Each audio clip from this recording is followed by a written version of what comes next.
Kremlin charges that the U.S. is trying to sidestep the issue of spying on the Soviets. Anthony Collings went to the experts and to congressional leaders to find out. Did U.S. agents use these microphones to bug Soviet missions in America, as Moscow claims? The spy equipment displayed in Moscow seems credible enough to some U.S. experts. There are 3 or 4 wires coming out of the transmitter. And what that means to me is that probably the microphone is located in the target area and the transmitter is remotely located so that when we're checking for radio transmitters in the target area, we don't see that big, strong signal from a close-in transmitter.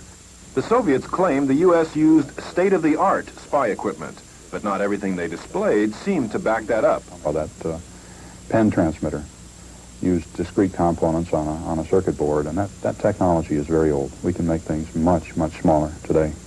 An American architect who helped design the new Soviet embassy complex in Washington says U.S. agents tried in 1979 to bug the complex. The Russians discovered eavesdropping devices in apartment walls and protested. After this, they took buildings apart and x-rayed every inch of steel. 2 members of Congress who inspected Soviet spying on the U.S. embassy in Moscow concede that each side tries to bug the other. I don't think anyone would think that that doesn't go on, but in this particular case, we're at a real loss. The Soviets have really gone beyond the bounds. They have rendered our facility useless. With Secretary of State Schultz due to go to Moscow next week, the Senate passed a resolution saying don't go until the embassy is made safe from Soviet spying. Say nothing of the fact that it is somehow or another appallingly degrading to have the Secretary of State of the United States repair to a Winnebago in the back of the embassy. There's no let-up in sight as the rhetoric continues over the spy war. On Friday, the Soviets are to hold another press conference, this one in Washington, at their new diplomatic complex, the same place where they say the U.S. tried to bug them. Anthony Collings, CNN, Washington. President Reagan says even if bugs had been planted in the new Soviet embassy, the U.S. still has a right to be outraged over Soviet spying.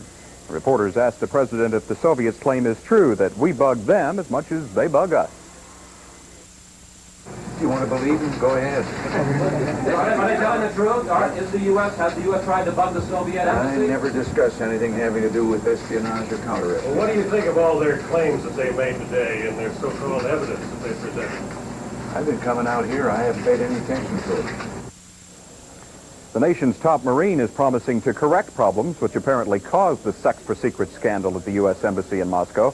General P.X. Kelly says he'll take action to fix the situation regardless of the consequences. 4 Marine guards at the facility have been arrested on suspicion of espionage or improper contact with Soviets. There will be another name for presidential primary voters to consider next year. Democrat Paul